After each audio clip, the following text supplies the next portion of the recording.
Okay, so now you've tried it your way and you realize that your way causes more problems, even though, you can still say someone gets to sing. And you've also realized that your way also still gets arrested. Let's add a little song twist to it. It's called I Like It My Way. My Way. That's Usher, Alicia Keys, My Way. Let's take it back to day one, okay? Let's take it back. Usher, Alicia Keys, My Way, day one. It takes time. That's another song right there.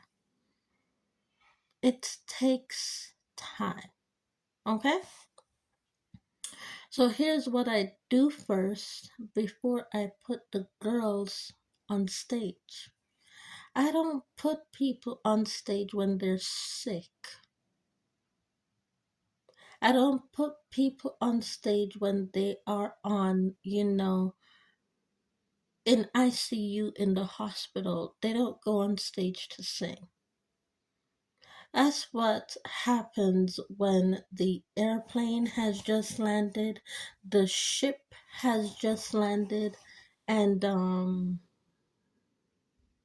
people are tired. They are in a new country.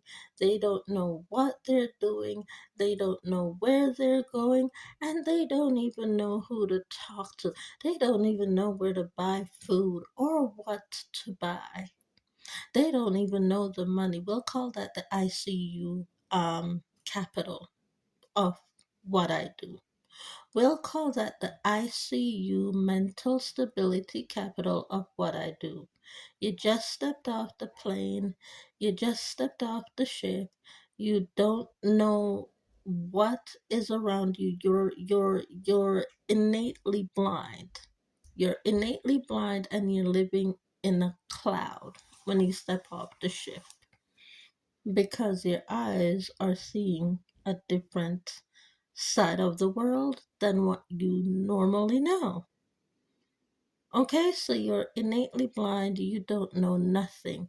You're in ICU, you've had a heart attack, you don't know how to move on in life without someone assisting you because you've had a heart attack. Okay? This is where I step in when it comes to all that medical explanation of getting these girls and boys on the stage to sing the music. First of all, I already have the pickup when they arrive because they're in a foreign land. They will want to turn back, but they don't have the operative choice to turn back because they did the job where they were by getting rid of people there so that they wouldn't follow them to cause harm to me. So they don't have anybody to go back to and they don't have anybody to run to except move forward. Okay? So, in order to keep one moving forward, number one, at the airport and at the shipyard, I already have vehicles lined up for, however many people that need the vehicles depending on where they're going. Number one, pickup. Do not let visitors wait because they are in what's known as a state of obvious blindness. They are in a state of obvious blindness which will cause confusion. So do not let them wait. It will mess with their health and it will mess with their mental stability. So, pickup airport is where I at least try to begin the healing process. Do not let the traveler wait. Number two, have a place ready for the traveler to stay.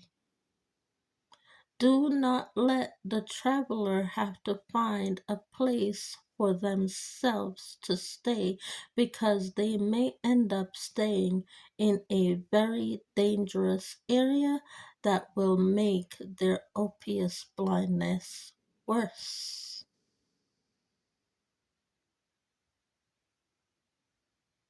You know the ghetto shafts of the Hampton. I know the ghetto shafts of Toronto. But people do not know the ghetto shafts of the Hamptons, and people do not know the ghetto shafts of what to avoid in Toronto. Stay away from Jane and Finch. Trust me, Jane and Finch is not clean. That's why those pine cones and those brick walls are up. Don't go on Jane and Finch even if you're walking.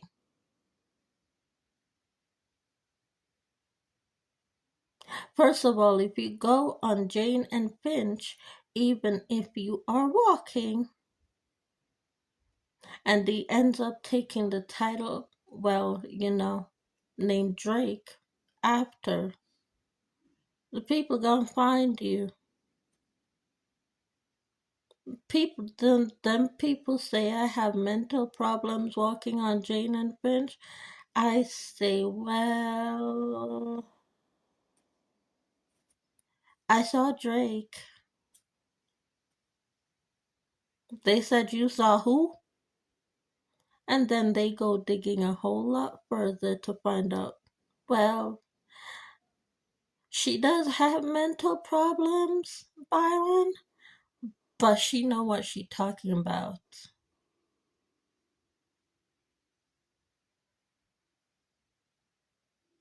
So I tell people, don't go Jane and Finch, Toronto. Just stay away from Jane and Finch, Toronto.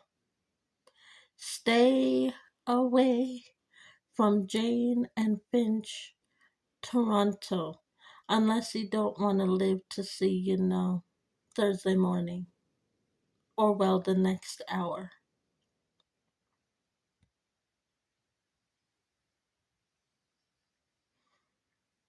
Now, now that we've gotten that out of the way, pick up, check, a place to stay, check.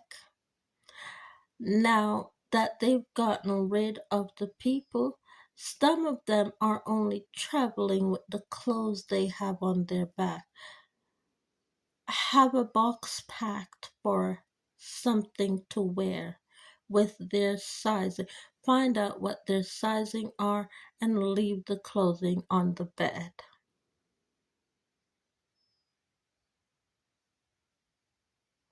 I thought y'all said Sharon She's So Fabulous taught you something about that. I guess she didn't really teach much because y'all complaining about it. There was not much taught there. So you have the clothes on the bed, you have the shower kit on the bed, and then first of all you start with the sample shower kit because you don't know what their body is allergic to and you want to make sure you get them the right thing, okay? So you start off with a sample set, the small size set, set them up, let them be able to have a shower when they feel comfortable, okay? Once they get to the place of stay. They get comfortable. You give them a couple of days in order to take out the opiate blindness from their eyes.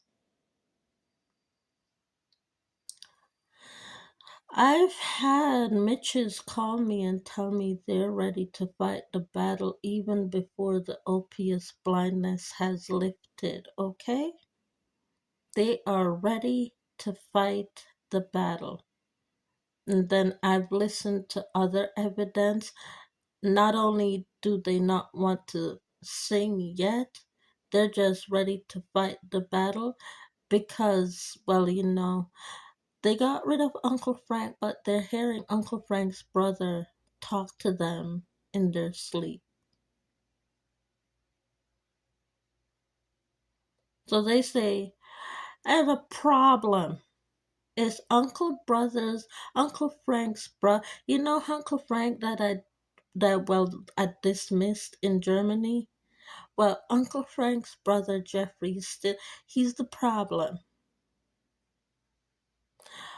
I said, do you no, I can get rid of Uncle Jeffrey. I can get rid of don't worry, I can get rid of Uncle Jeffrey. The next thing I say is, do you want up or down? They say, where are you? I say, I'm down. Then they say, bring me down.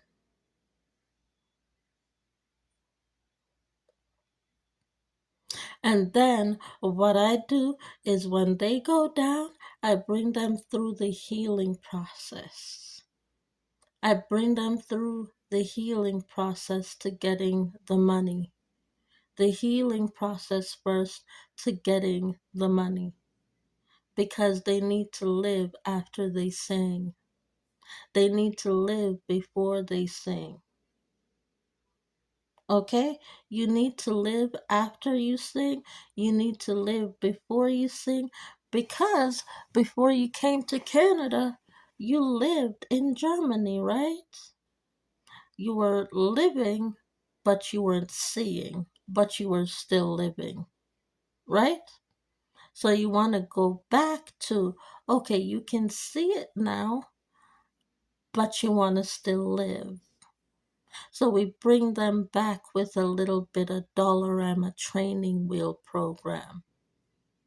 Little Dollarama training wheel program.